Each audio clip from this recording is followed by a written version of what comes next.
today's session. So, good morning, everybody. Thank you for joining us for the Washington Gleaning Network meeting for February. I can't believe it's February already for this month or for this year. Um, for those of you who don't know me, I'm David Bobanek. I'm the executive director here at Harvest Against Hunger, and I am pinch hitting for the fantastic Sarah Armbruster, who is taking the week off before she begins as a full-time staff member here with Harvest Against Hunger. So the great, good, big news is that Sarah's going to be starting with us next week, and she's going to be half of her time is going to be spent on supporting the Washington Gleaning Network, and half of her time is going to be on doing some other things here with Harvest Against Hunger. Really excited. I mean, she's just been an outstanding Vista for the past couple of years. So really excited to have her on board and excited to see what happens next. So today's meeting, I'm just going to go into a couple of things about what we're, just some high level notes for everybody. But things that I wanted to make sure everybody, or Sarah wants to make sure everybody's aware of, is we are still looking to book a speaker for the March meeting. And that topic is going to be on reviving relationships with distribution and partners. And I know Sarah's done some outreach to a couple of folks. So if you have any interest or expertise or some thoughts about reviving those relationships with the distribution partners, let Sarah know. I think that that's really going to be an important and complementary follow-up to what today's conversation is going to be about. We've got a project that's happening, and I think Sarah has mentioned this previously, but we're developing a series of gleaning guides, it's Gleaner Guides project with the University of Washington capstone students. So we're asking for 2 to 3 folks to help out with that. We imagine it's going to be 15 to 20 hours over the course of 9 weeks on the project. So we have you can reach out to Sarah at the gleaning@harvestagainsthunger.org for some project details and a little bit more information about our proposal. Another thing, CF software pilot, we're looking for a few organizations to pilot for a year or growing season and report results. We are Harvest Against Hunger. We're working right now to try to come up with some sort of a model where we can match some of the funds or some of the costs that are associated with that. We're in the middle of negotiating what that might look like, but if you are interested in helping to pilot that software, I know this has been a topic of discussion for the past couple of months, reach out to Sarah and let her know. The symposium, the AGO symposium, which was held here in Seattle last year, is going to be held in Rhode Island next year. Or sorry, it's this year. So in Rhode Island later this spring. And we propose to do a panel discussion on kind of updating and an overview of the Washington Gleaning Network, how it's developed, where it is now, and how it supports gleaning in Washington State.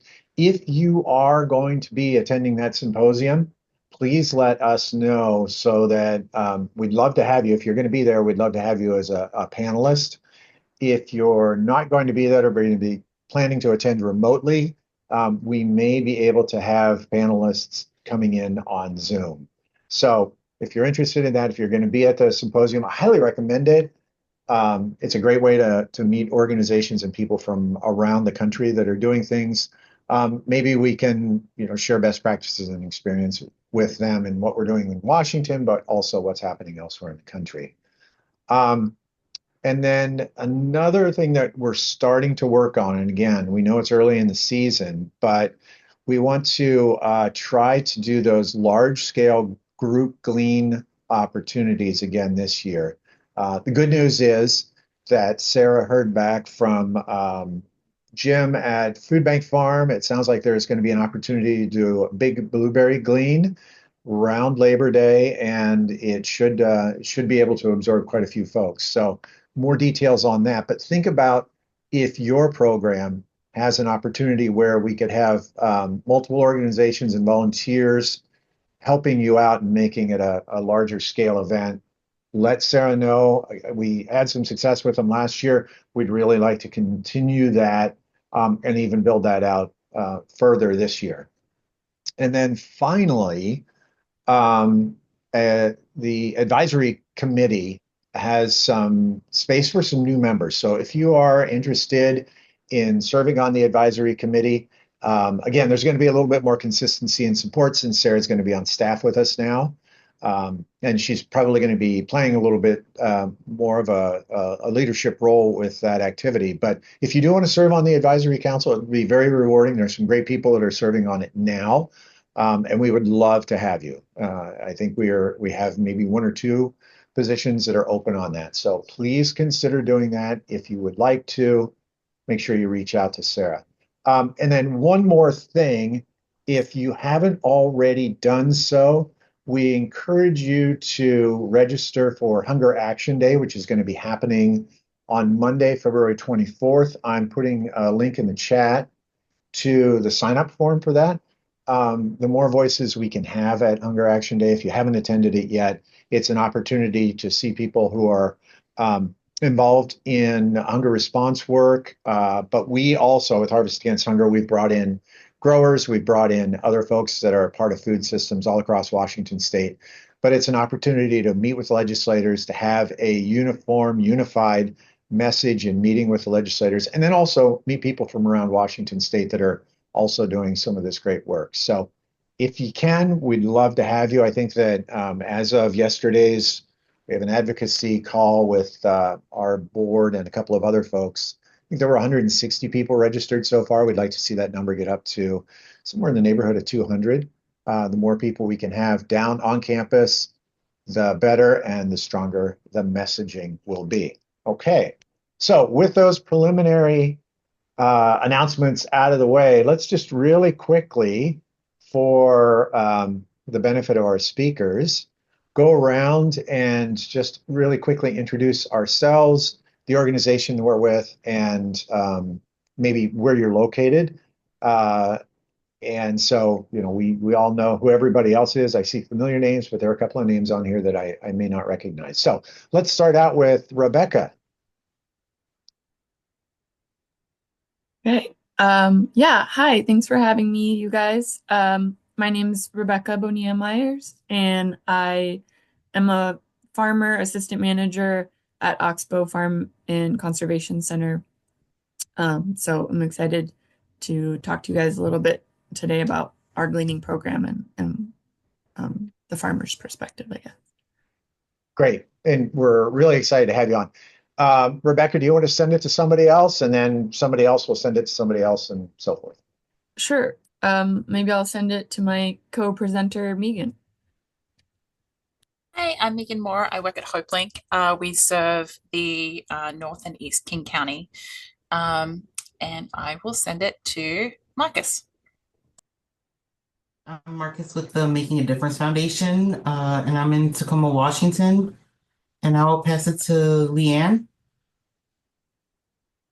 Hello, I'm Leanne, the gleaning coordinator up in Skagit County at Skagit Gleaners.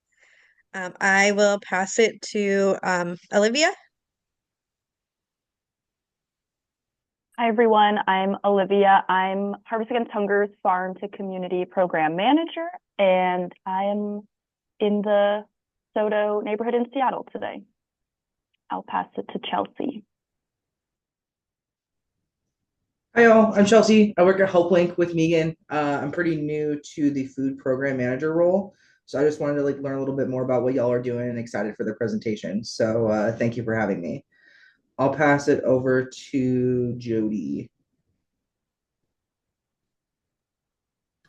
Hi, everyone. My name is Jody Pena. I am a food program manager here at Hopelink. I manage the Harvest program.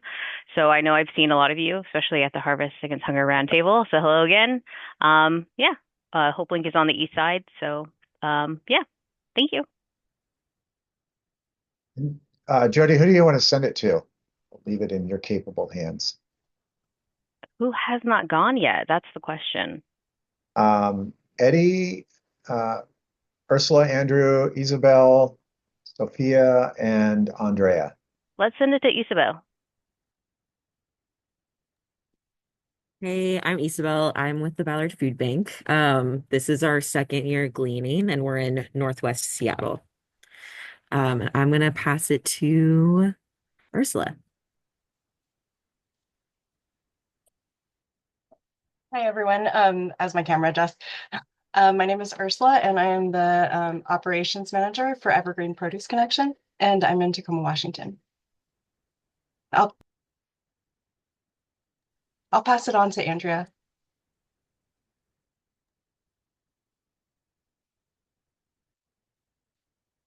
I'm the executive. Oh, Andrew, having your mic is cutting in and out.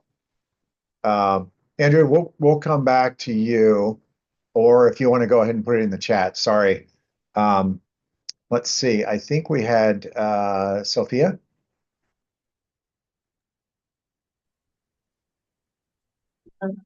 My name is Sophia Armstrong. I'm a food security coordinator in Fair Start. I'm participating in the Fair Start restaurant.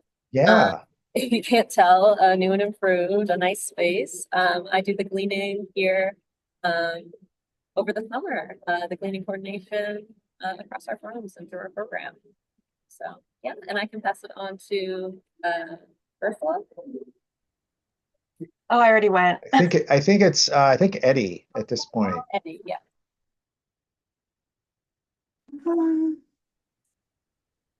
Okay, let's see if I can. We can Okay, totally I'm on my hear you. phone. Okay, Yeah, great. no, I'm it on my sounds great, phone. Eddie. Okay, Yep. my name is Etty Blankenship. I'm the executive director at Fields of Grace in Eastern Washington. We're a gleaning foundation and lots of ag here. Yeah, thanks for being here, Etty. All right, I think that's everybody. So now let's just dive right into the meat of the program for the day. And I think that Rebeca and Meghan, we talked about this. Rebeca, you're going to go first, correct? Right. Meghan, Yes. I apologize. I said Meghan. So Meghan, I've been mispronouncing your first name for the entire conversation so far. So apologies. Okay, so I will turn it over to Rebeca, and then how do we want to handle the question and answers? Do you want people to put questions in the chat? Do you want them to just raise their hand? Really, the preference is yours. Yeah, I guess raising your hand works. Okay. Maybe if we could wait till the end, unless it's like a really urgent question, but Okay. yeah. Okay, great. Well, again, thank you both for being here. Thank you for presenting. This is a topic that is both really important and very timely as all the growers are starting to plan for their season. So, Rebeca, without further ado. Yeah. And I just realized when I did my introduction, I forgot to say where I'm located.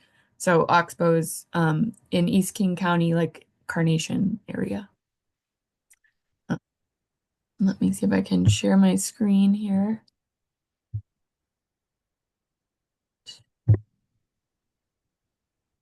Okay. Looks great. Okay, good. So I'm here basically to talk with you guys about understanding the farmer's perspective. So the first thing I just wanted to highlight is that talking to farmers about food waste is not entirely an effective angle. A lot of times, we might have a crop in the field that bolts and flowers, and like in a certain sense that is food waste, but at the same time it's providing, beneficial for, flowers for our pollinators. It's still feeding organisms underground. We can turn that crop back in, and it actually just adds more organic matter to our soil, and it will compost and, go into feeding the next crop. So when we have like product out in the field that doesn't get harvested, that doesn't necessarily mean that it's just going to waste. And so I think approaching farmers from that angle, you may not have many farmers who are like, yeah, I have a ton of food waste, because they don't see it in that same way as like maybe a supermarket chain would or something like that. But There are some instances, I think mainly like farmers who do farmers markets, and then they have leftover food at the end. That might be considered food waste. I mean, you could always still add that back to your compost pile, but there's an opportunity there maybe to um, get some food donated. But yeah, so a farmer's first choice is always to sell their produce. Um, a lot of farmers operate on really small margins, so it's important when you're talking about gleaning and that kind of thing to highlight how it can actually benefit the farmer to have these relationships. Um, and actually, on that note, I was just reading this really awesome book, The Service Berry, that's by Robin Wall Kimmerer, sort of talking about like the gift economy. And it reminded me a lot of gleaning and what the gleaning network does. So I don't know, it was definitely highlighted for me the benefits, sometimes like communal benefits of like being in a gift economy and having that gift relationship with other organizations. But anyways, things that we appreciate organization, efficiency, and reliability. Um, being where you said you're going to be, being on time, um, being communicative, all of those things are really important. A farmer's time is super valuable, especially in the height of the summer. Um, and there's also sometimes a fear of letting volunteers out into our fields because those are the money makers. And having untrained folks out there, anything could happen. They could get hurt or they could accidentally glean a crop that was actually meant to go to market. So it can be a little nerve-wracking, especially for farmers that are new to gleans. And they might have some fear in just like leaving folks unsupervised out in the field. So anything you can do to alleviate those fears or just be really clear about this is where we're harvesting, this is how we're harvesting, and making sure you're not over harvesting.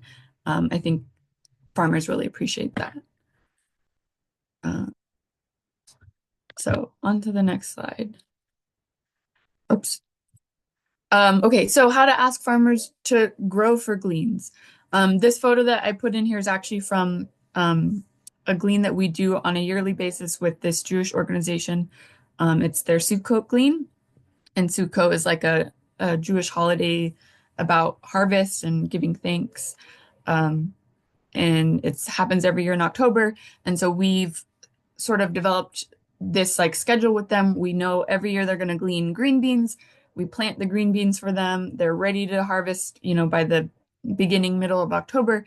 And it's just become part of our seeding schedule and something that's really easy for us to like do and make sure is available. So the things that farmers are going to want to know is like, what crop do you want them to grow? What is the date that you're ideally wanting to harvest this crop? So that way they know when to seed, when to get it in the ground, and they can just easily build it into their schedule. The earlier you can tell them this, the better, preferably this time of year when they're planning out their crop plan and where they're going to plant everything. And it'll just be super easy for them to add it in. Providing the seed is great. Also, even if you could provide money for fertilizer, because we do have to fertilize our fields every year. Veggies that are fast growing or low maintenance are kind of the easiest asks. So things like radishes and beans, which grow really quickly, are awesome. Broccoli is a pretty low maintenance crop. Cabbage is also another one that kind of takes care of itself. Winter squash can even be dry farmed, so you can just throw those in the ground and then forget about them until the fall. So I would say, best to just ask the farmer what's easiest for them. They might have some ideas, but also just keep in mind that crop failures can happen. Pests can invade a crop out of the blue.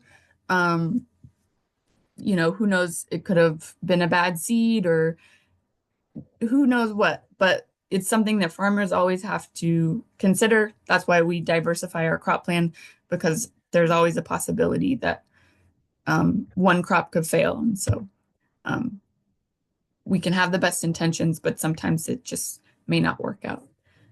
So being flexible as well and being prepared for like, oh, the beans didn't do well, but maybe you could glean some carrots or something.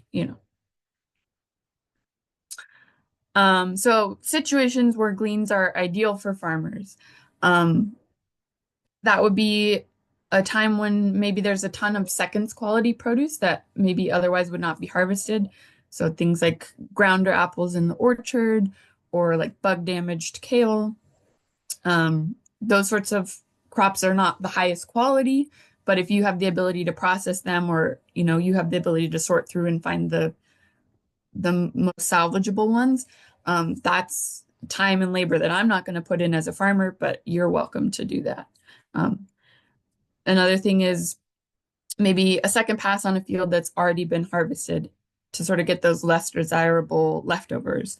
So broccoli is a great example. Oftentimes, a broccoli is a one-time harvest crop, and then there'll be like little tiny offshoots that the farmer's not going to worry or care about, but potentially a gleaning organization would love to have those. Or the smaller, greener winter squash that the farmer might have left in the field, or the potatoes that got overlooked. So things like that. You're never going to get huge quantities of those, but there's always some potential there. There's also crops at the end of their harvest window, things that, you know, the farmer may not have enough time or labor to harvest it all, and it's just out there for the birds and the animals. So you're welcome to it. Things like berries, things like bolting radishes, sugar snap peas have a very short harvest window. So those are all good examples of things that if you have the ability and flexibility to get out there when the farmer is like, they're about to be gone, then you could potentially get a lot. And it also can be an opportunity for a farmer to give their crew a break from like a maintenance harvest that they have to do several times a week. Something like tomatoes, zucchinis, cucumbers. I mean, these are often crops that are really valuable for farmers, so they may not be able to just gift those. But if they're in a space where they're like, actually, I have too much zucchini, then maybe that'd be a good opportunity for gleaners to come in and do that harvest. And something else that occurred to me is that there's a lot of times food that farmers have that they don't even think of as really food that could be a good opportunity for glean. So I'm thinking of things like blackberries, or even something like amaranth or lamb's quarters. They're like edible weeds often that are out in the field, and like not every community knows how to eat them and prepare them, but they are really nutritious. And farmers would be happy to give you their weeds. So that's always something to throw out there to farmers if you have a community that knows how to prepare those crops.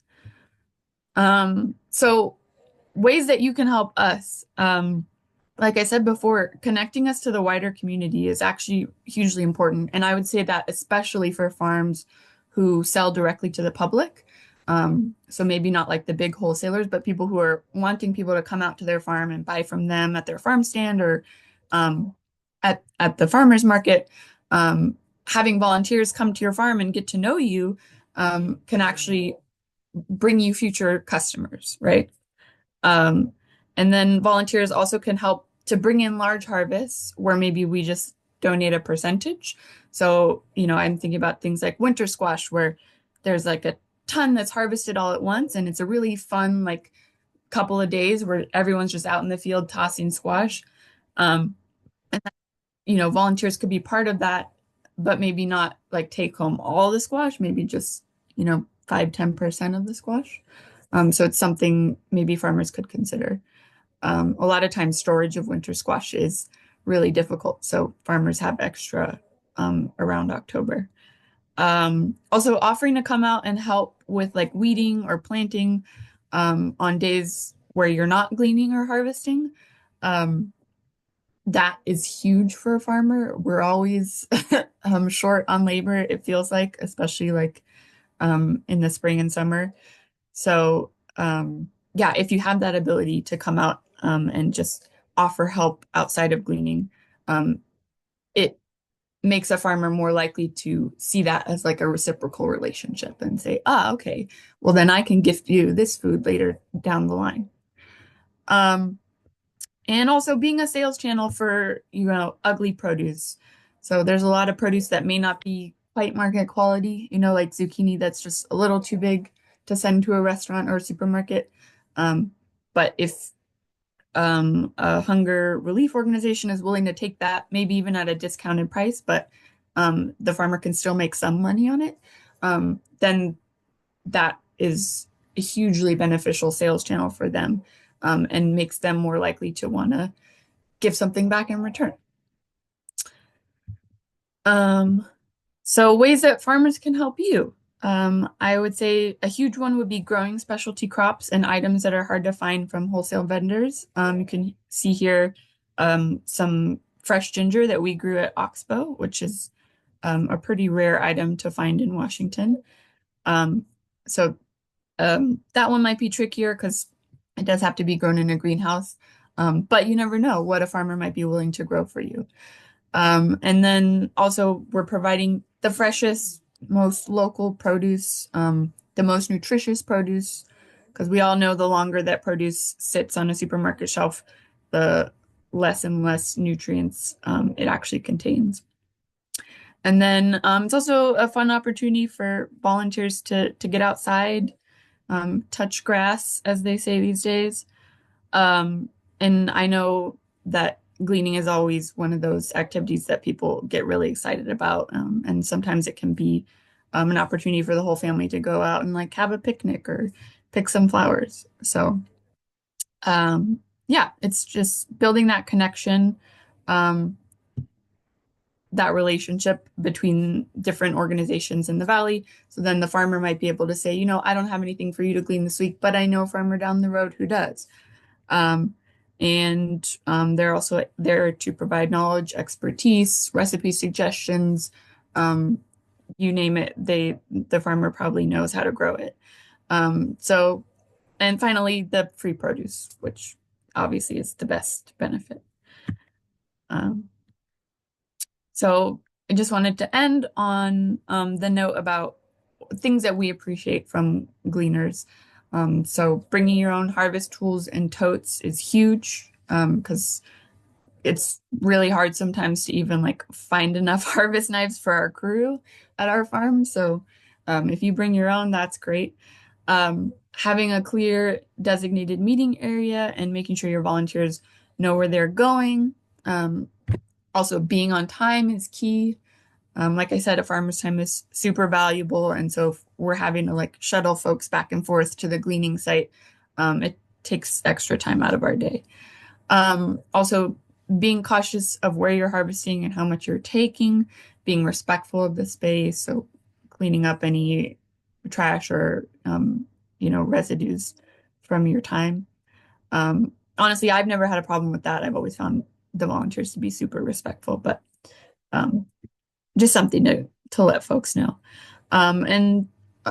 Lastly is good communication. Like if you can't make it or you think potentially there's going to be heat conditions or smoke conditions or something that's going to make it impossible for you to bring volunteers out, letting the farmer know with as much lead time as possible is great. And finally, just taking time to get to know us and inviting us to the table. I think that Harvest Against Hunger roundtable that I attended recently was really awesome. And I think a great way to sort of build community, but also just, fun events like inviting us out for a drink or, to get coffee or who knows. Farmers are pretty lonely sometimes out in the field, so it's nice to connect with the wider community. So that is pretty much all I have.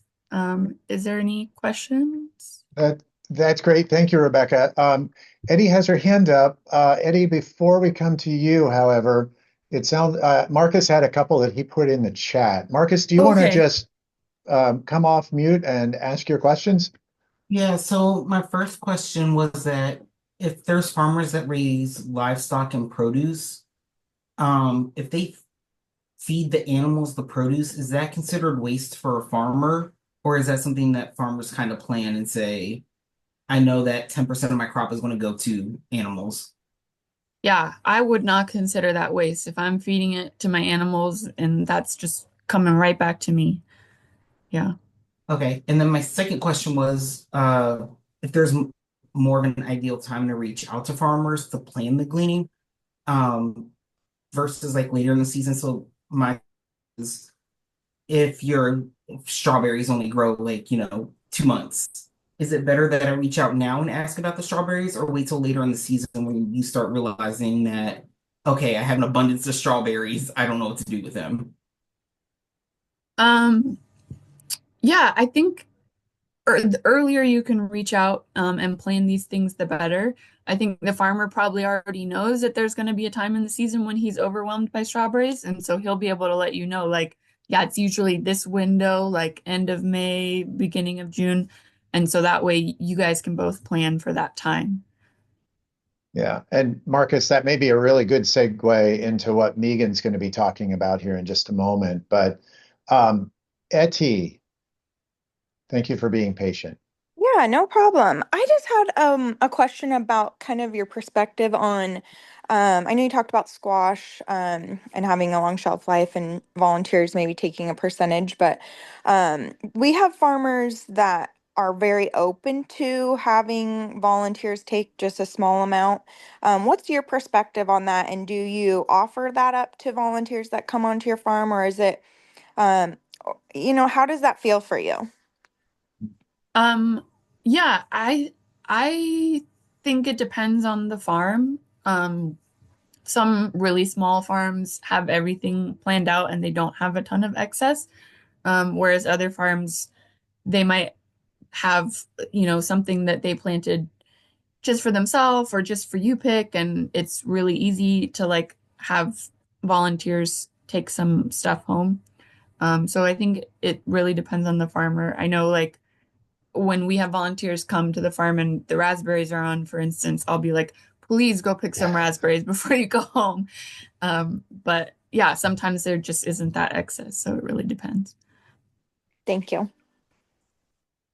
Great. Again, Rebecca, thank you so much for joining us and for providing that perspective. It's really helpful. I know that one of the terms that we try to use is maybe on-farm food loss, where it's not food waste, because as Rebecca said, there are so many ways a farmer can use that, composting and feed and other things. So yeah, I think it's a really good idea for all of us in the gleaning community to be just careful of the way that we use the term food waste. Yeah, especially when we're talking with growers. So thank you. Okay, Megan. And Megan, as you're pulling up your slide, you're still muted, but as you're pulling up your slides, I'm just going to let folks know it looks like we might go a little over time today. So if you do need to hop off, we are recording this meeting. But Megan, I don't want you to feel pressured to like rush through your presentation. So take your time. I know you're going to have great information for us. So with that, let's turn it over to you.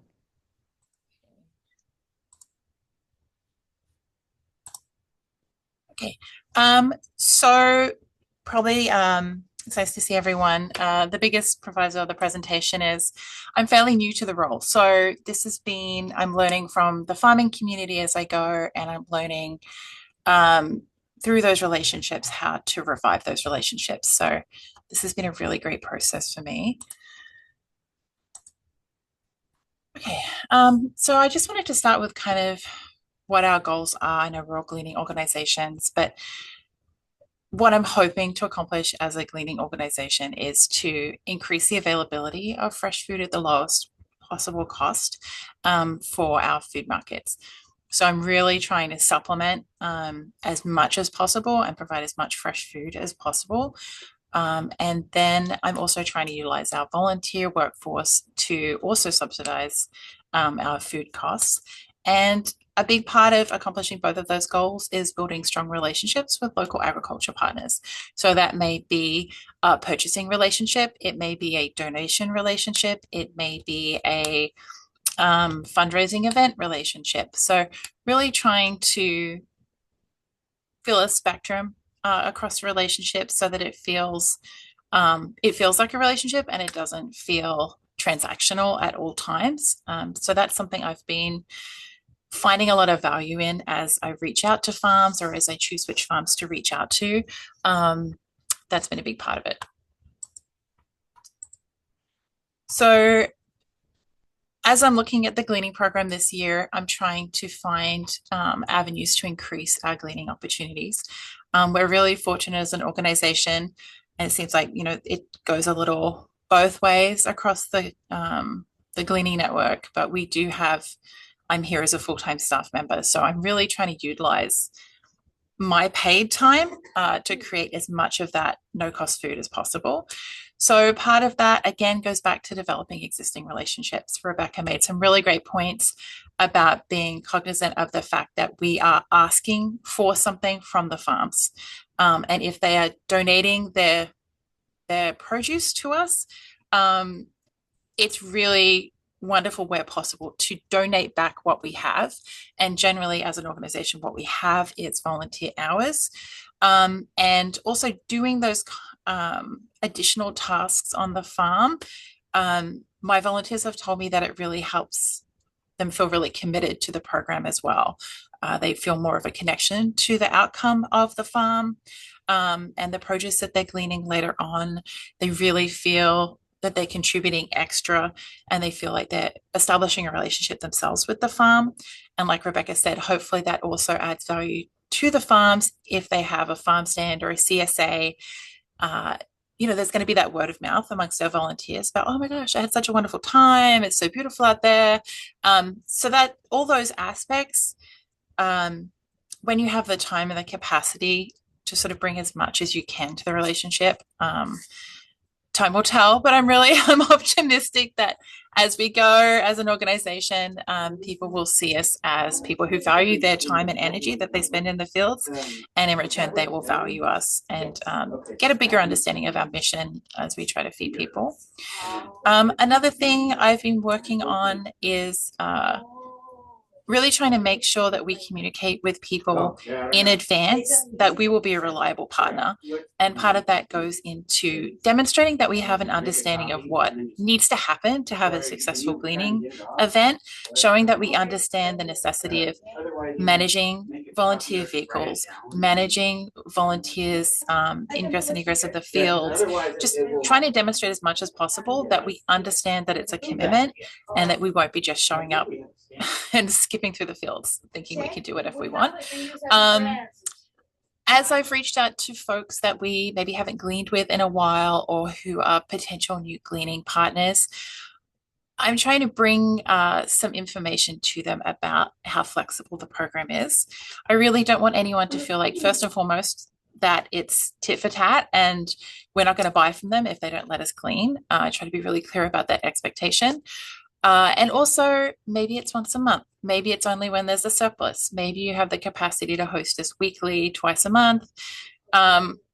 Just sort of expressing to them that it really works around their production schedule. Like, we understand you're a working farm, your goal is to make money. Anything you do for us is a wonderful bonus, and how can we accommodate your needs as we access that?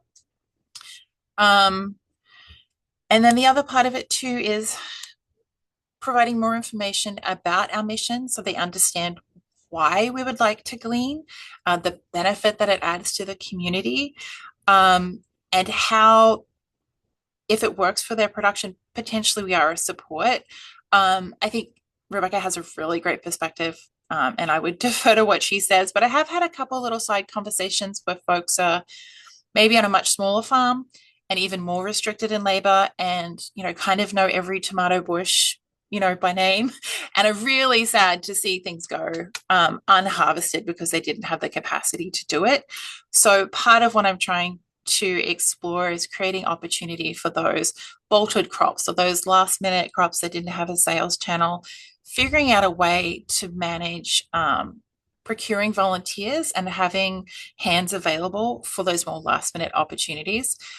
There's no point having someone reach out to us with an opportunity to glean and then saying, yeah, we can be there in 2 weeks. Like, okay, there's no value in that for anyone.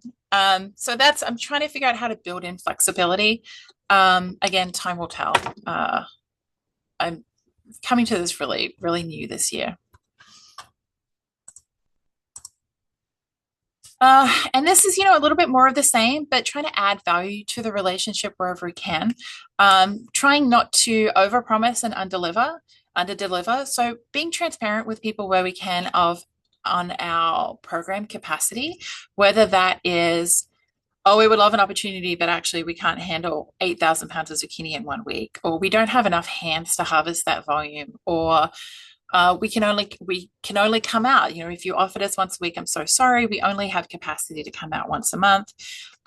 Just trying to be really clear with people about what the limitations are on our end, so they can make informed choices about how much they want to commit to gleaning, or if it's something that does interest to them. This goes back compensating farms for donations by sharing the workload. That's exactly what Rebecca was talking about. If we're gleaning and we've finished our gleaning and we have an extra half hour at the end and the volunteers already sort of mentally committed to 3 hours, great. Show us what else we can do. Let us express our appreciation with the resource that we have, which is hands.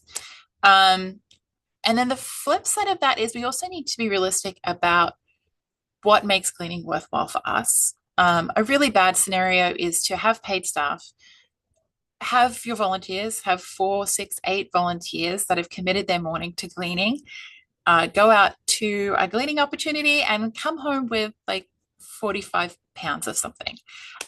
Just purely from a food cost, it doesn't make sense. It would have been cheaper to buy it. So being realistic about what we need when we're doing gleaning. We really don't want to be in a situation where we're bringing back food and expecting it to go out into the market and our shoppers feel like they're having to rummage through low quality food to find good quality food. We really want to make sure that even if it's gleaned, even if it's donated, the food that we're providing to people makes them feel respected and that they're receiving a great food and great produce and great fresh produce for their families. And, even if sometimes it's super edible, it's great. You could definitely do something with it. Sometimes it's a little bit about how it makes people feel. And that there's a lot of value in that as well, as a hunger organization. Being self-sufficient. So this goes back to what Rebecca said, like have a clear understanding of what we need to bring out to the fields: water, sunscreen. If it's hot, something to help folks keep cool, something to help keep the crops cool, having a plan for what we're going to do with a green leafy green on a hot day, like really thinking ahead to the problems that are going to arise in the field so that we're not asking farmers to solve problems for us on the day. Like Rebecca said, they're busy. They've already done enough having us out there. So let's not be asking for things we should have planned ahead for.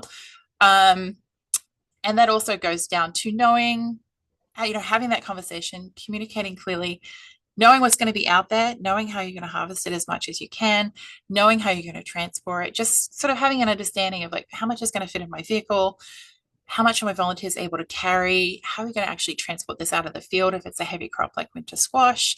Really getting a sense ahead of time how the hours that you're in the field are going to progress, so that things progress smoothly. And that comes down to communicating clearly with volunteers. So that is letting them know what the weather is going to be like. Is there going to be smoke? What should they be wearing? Is the field going to be wet? Do they need to bring all those safety concerns that have been covered so well by other organizations like UVMend? Communicating those needs with people, communicating clearly where they need to park, when they need to be there, what they might be expected to do. Like maybe some volunteers aren't great with a crop that's really low to the ground, that has a lot of bending. Let's let them know so they don't go to the field and feel like they wasted their time. Okay, and then this kind of goes into the relationship building as well, advocating for our program needs. So, hopefully we can communicate clearly with people the impact that gleaned food has on our programs. Even some of our purchasing partners haven't had the opportunity to come in and see how we display the produce. They haven't had the opportunity to come in and see how much gleaned or donated produce adds to what people have on their table. So just being really clear about what our work is with the rest of the community and with our local agriculture partners, I think can only benefit us and can only benefit them. Hopefully, knowing that people really value the outcome of their hard work, I feel like that has a little bit of value too. And be strategic. So gleaning has an impact on the farm, on their production and their income. But it also has an income on us. We all have limited resources. We all have to be fiscally responsible and answer to our larger organization on how we're spending our resources. So this goes back to just making sure that when we go out and glean, we're getting what we need as well. And so maybe someone, you reach out to them, we try to establish a relationship, but just based on the volume and based on the produce and how it works out, it's actually not a great relationship. And just sort of knowing when to communicate that and the why of it. No one ever wants to hear no when they're trying to give you something. So just being prepared to have those kind of difficult conversations. Also, being really flexible on alternatives to cleaning, such as, oh, if we're out there, is there a good time of week to come where you are looking for someone to donate your farm stand produce to? Great. Can we facilitate that donation by being there? Or maybe they have a U-pick area that they close at a certain time. Can we come in once you've closed and just try to clear it out before you spray or whatever it is you do? And then also just building as much word of mouth about gleaning programs as possible to your purchasing partners and vendors, to all of the volunteers that you see.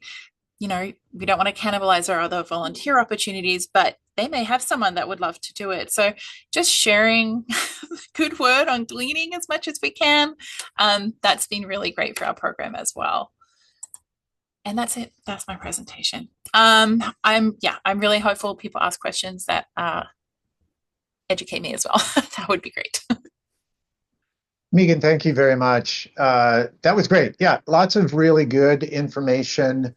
And I think it's all going to be, the more we can share that information, it may not necessarily seem like no information, but I think it's really helpful for us to hear how other organizations are doing it. And I love the relationship that you, Hopelink, have with a number of the growers out there. I think it's been, just wonderful to see it evolve over the years.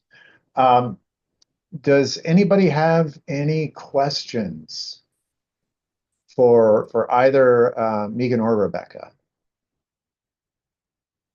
Or additional thoughts? Did any of what was said spark a thought about what you do with your program that maybe is similar, but you could potentially adjust or take on some of the things that were mentioned here today?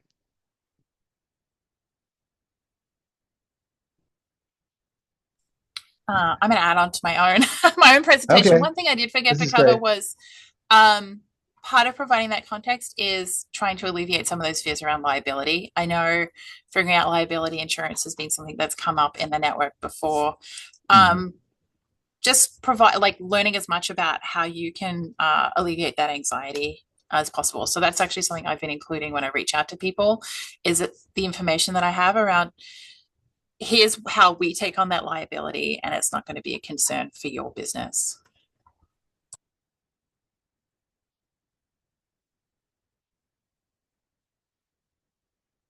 Okay.